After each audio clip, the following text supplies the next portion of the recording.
ओम सर्वमंगल मांगल्ये शिवे सर्वार्थ सार्थिके शरण्ये त्र्यंबके गौरी नारायणी नमोस्तुते नमोस्तुते।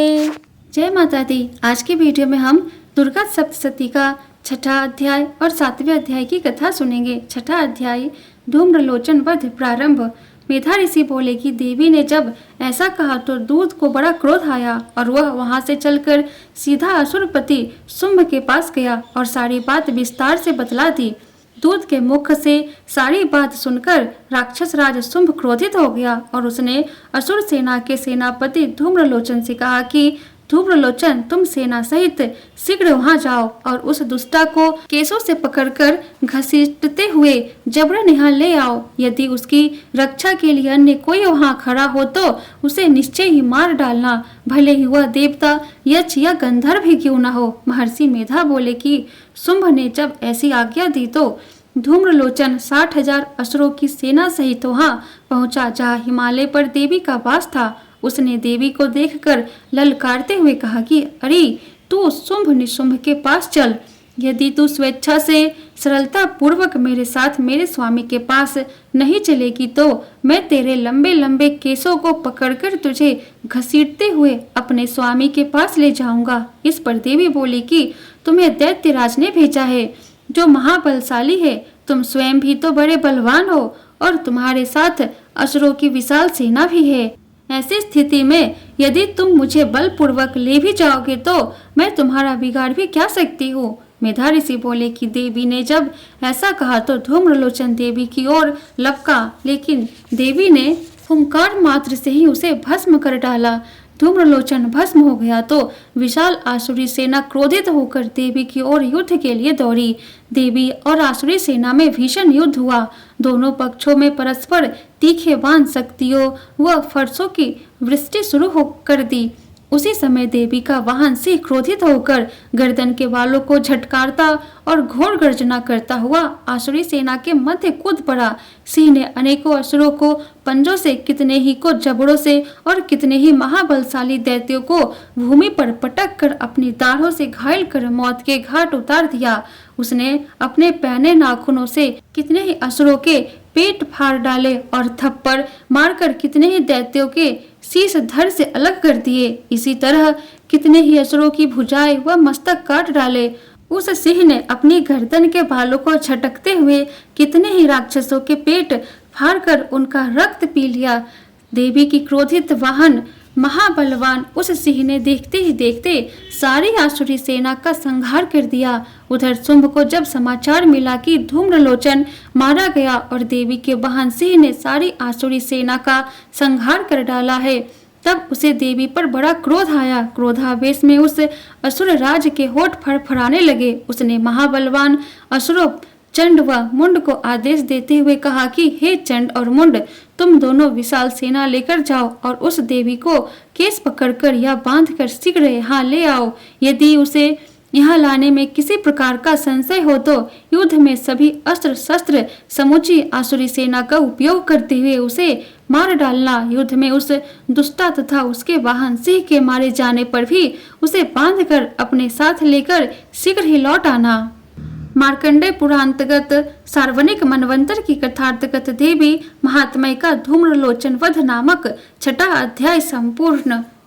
मेधा ऋषि बोले कि इसके पश्चात शुंभसुर के आदेश पर चंड मुंड अस्त्र शस्त्रों से सुसज्जित हो चतुरंगिनी सेना लेकर चल पड़े। पर्वतराज हिमालय के सर्वनिम्न उन्मत्त शिखर पर पहुंचकर उन्होंने सिंहरूढ़ देवी को देखा जो मंद मुस्कान बिखेर रही थी। देवी को देखकर राक्षस उन्हें पकड़ने के लिए प्रयास करने लगे।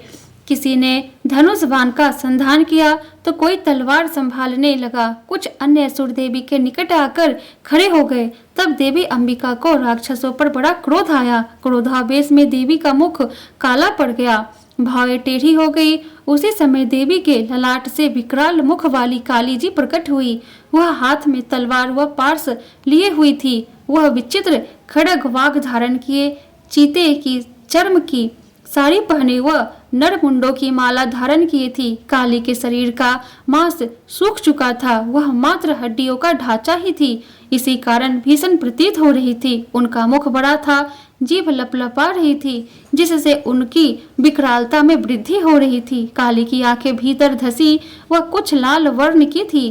काली देवी की भीषण गर्जना से सभी दिशाएं गुंजनमान थी। महाबलशाली असुरों का वध करते हुए वह वेग पूर्वक असुर सेना पर टूट पड़ी और असुरों का भक्षण करने लगी। वह देवी पार्श्व रक्षकों, अंकुशधारी महावतों, योद्धाओं व घंटा सहित अनेक कितने ही हाथियों को एक साथ पकड़कर मुख में डाल रही थी। इसी तरह घोड़े, रथ, सारथी के साथ रथी सैनिकों को पकड़कर मुंह में डालकर भीषण प्रकार से चबा रही थी। काली कभी किसी के बाल पकड़ लेती तो कभी किसी का गला दबा लेती, किसी को पैर से कुचल डालती तो किसी को छाती से धक्का मारकर गिराती और मार डालती थी।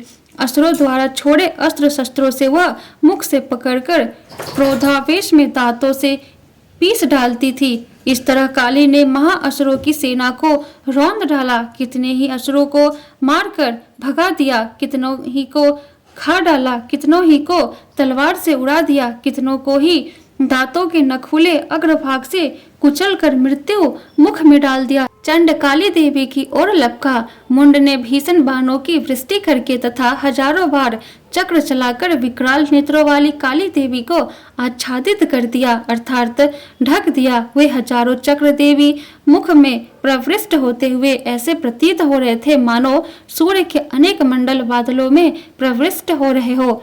उस समय काली ने महाक्रोध करते हुए भीषण अट्टहास किया।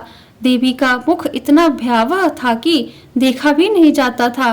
दंतावली चमक रही थी। तब काली ने हाथ में तलवार लेकर हंकार करते हुए चंड पर धावा बोलकर उसके बालों को पकड़ उस तलवार से उसका सिर काट शरीर से अलग कर दिया। इस प्रकार देवी काली ने चंड का वध कर दिया। चंड को मारा हुआ देख मुंड काली की ओर लपका। तब काली ने क्रोधित होकर तलवार के प्रहार से घायल कर उसे धराशाही कर दिया। महाबलशाली राक्षसों चंड मुंड का वध हो जाने पर सेना के असुर प्राण बचाने के लिए व्याकुल व भयभीत हो इधर उधर भाग छूटे। तत्पश्चात काली ने चंड मुंड के कटे शीशों को हाथ में ले चंडिका के निकट जाकर घोर अट्टहास कर कहा कि देवी, महापशु रूप चंड मुंड असुरों का वध कर मैंने तुम्हें भेंट कर दिया है। अब इस युद्ध यज्ञ में शुंभ निशुंभ का वध तुम स्वयं ही करना। मेधा ऋषि बोले कि जब काली चंड मुंड के शीशों को चंडिका देवी के पास लेकर गई तब कल्याणी चंडी ने काली से कहा कि देवी, तुम चंड मुंड को लेकर और मेरे समीप आई हो, अतः संसार में तुम्हारी प्रसिद्धि चामुंडा के नाम से होगी। मार्कंडेय पुराणगत सार्वजनिक मनवंतर की कथार्थगत देवी महात्म्य का चंड मुंड वध नामक 7वां अध्याय संपूर्ण। बोलो दुर्गा माता की जय, शेरों वाली माता की जय।